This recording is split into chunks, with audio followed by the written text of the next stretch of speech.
Hey everybody, Will Gully here with the Recruiting Lounge. Happy to speak to you today, and I wanted just to talk a little bit about this one question. What are schools doing to support student athletes relative to NIL opportunities? How are they supporting them? What resources are they providing? And what trainings and skills are they able to share with student athletes so that they can achieve the type of success in this NIL space that they like for themselves? And while the question, what are schools doing to support student athletes in NIL, is a simple question, the answer is not. And why it's not is really multifaceted. One reason is that states have different rules and regulations relative to NIL. Some states have got laws that allow student athletes to take every opportunity that comes to them. Some states don't.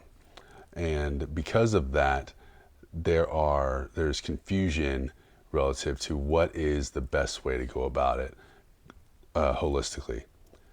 Another challenge is on campuses, one president, one AD may feel differently than another president, another athletic director. And so when they're going to lobby and when they're going to these meetings and then we're going to these committee sessions and talking about their states and their schools and their student athletes, they're coming from different perspectives, and there's no real uniformity within the athletic directors with the president's offices either. And so when you're talking about having some uniformity and some direction relative to just a holistic NIL policy, it's really not that way. Every school and every athletic director, every president, every governor, every senator, all of them are looking out for the best interests of their constituents and their stakeholders. They're not necessarily looking out for the best interests of the whole community. And so again, because of that, it's really hard to say, hey, we know we can say in the future, this is what we're going to need. This is what our student athletes are going to expect. This is what they're going to want. And so because of that, we need to set up systems in place now, resources in place now to be able to enable them to achieve their success in this NIL space. So there's just a whole layer of dysfunction that's existing in the NIL space. And no one's really playing nice in the sandbox looking out for the best interest of the student athletes. Everyone's looking out for the best interest of their student athletes, not the best interest of student athletes as a whole. And so that there's challenge in that question. Now, that being said, there are some things that schools are doing to support student athletes. One, relative to resources, schools are partnering with organizations that are able to gather information across the country and come back to them with recommendations on how they can best support student athletes. There are organizations out there, and I won't name them, there are organizations out there that are partnered with schools. Schools are paying them as consultants.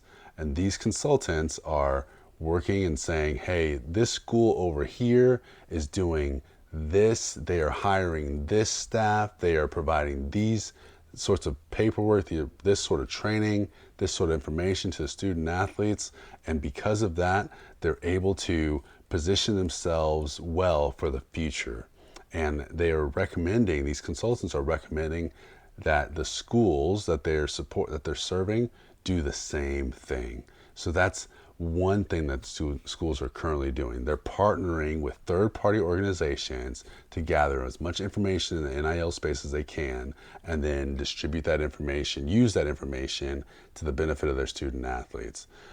So that's one. Second, schools are developing roles, creating jobs that's just for people working and serving NIL and doing NIL strategy. They're building out teams to be able to say, hey, recruit A, B, or C, student athlete A, B, C. If you come here, while you're here, we have this person, this person, this person, this person, this person here that are all dedicated to serving you relative to NIL and to help you learn these things about the NIL space, learn what you can do, what you can't do, help you navigate some of the licensing, help you navigate some of the tax implications, help you navigate this whole ecosystem so that you can be successful in the NIL space. And not only successful, but that you can be protected in this NIL space. And so the schools are building up staffs to be able to do that. So that's the second thing. Third, schools are trying to figure out how they can work with existing sponsors to help provide funding for student athletes. They're talking to their sponsor through their sponsorship group. A lot of schools are partnered with a third-party organization. Learfield is one of them. And these third-party organizations are then the multimedia rights holders for the schools, and they have sold sponsorships online, on digital platforms, at the venue, all over the place, right? And they've sold these sponsorships, these partners, these activations for the student athletes, and that's a natural connection to the student athlete, right? And so they're trying to figure out, hey, does this organization have a desire to work with student athletes in the NIL space, right? And so through the third party, through the Learfield organization, these schools are trying to figure out, hey, this company wants to get involved in NIL space. How can they do it? So that's third. Fourth, schools are partnering with companies that are able to develop marketplaces. Think of it as like a dating app, except for NIL and businesses and student athletes. There are companies out there that are intermediaries between the two groups, and schools are working with them to build up their own marketplaces. So when student athlete A says, hey, my profile is complete on this platform and I'm ready for business, that message gets sent to the businesses that are wanting to do some sort of work, and they're saying, directly communicating with the student athlete and making the deals on that platform. That platform provides not only the transaction for the money, but also provides tax forms, tax documents for that transaction, 1099s and that sort of thing. And it also provides some education tools for student athletes to be able to learn more about what they've got about the process, and how to take advantage of these opportunities. So that's number 4. The fifth thing, the last thing that I'll say schools are trying to do is they're trying to empower their student athletes with information about themselves so that they can be marketable to potential partners. So schools are developing branding organizations, branding people inside the sports department and athletic department that can say, hey, student athlete A has X many followers. His followers are known to like coffee, and they're known to like hunting, and they're known to like, eating at Mexican restaurants, whatever. And because they're able to say that, they'll put in a nice little package and they'll hand it to a student athlete and say, hey, student athlete, if I were you, I would like to do business with companies that are interested in outdoors. I'd like to do business with Mexican restaurants and people that are doing work with inside the Latinx community. I'd look to, so they're then saying, hey, they're empowering and giving the tools to the student athletes that basically says, hey, my 1,000 followers are aligned with your brand. You should want to do business with me. What does that look like? And so schools are actually partnering. Not only are they hiring people in staff to be able to create that collateral, but they're partnering with analytics companies to be able to consolidate that information and then spit it out. So there's 5 things that schools are doing to support the NIL opportunities for for the student athletes. Not only the student athletes that are currently inside the organization, but also student athletes that they're recruiting to come into the organization. So when you are, as a recruit, and you're looking at different schools, ask the questions, hey, what are you doing to support my NIL opportunities? How are you going to be a benefit to that? Don't get drawn in by the glitz and glamour of what they present.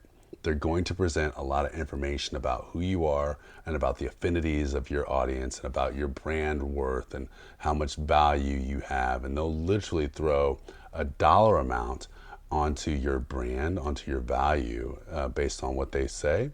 Don't fall into that trap. Be really intentional and really specific about this question. How does that information help me get an NIL deal? What are you, recruiter, coach, administrator, what are you specifically doing to help me close these deals? That's the question to ask. If they are just providing information saying, hey, here's all the information, now it's on you to go and license the hunt, then you know, hey, I've got my work cut out for me. And then you can evaluate and say, all right, with classes, with practices, with games, do I have the time to be able to actually go and pursue NIL opportunities? You're going to have to ask that question. Again, schools are doing everything that they can to prepare themselves for the future, and provide staff and have partnerships and have sponsors involved and have all this branding collateral, all these things are trying to arm themselves with this information so that you as a recruit know and believe that they can support you in this space. The question is, how much of it are you going to have to do, and do you have the time to actually do it? That's the question that you're gonna have to ask yourself. So with that, I will close, and as always say, may your day be filled with moments of love, mercy, grace, and joy. Have a good one. Bye now.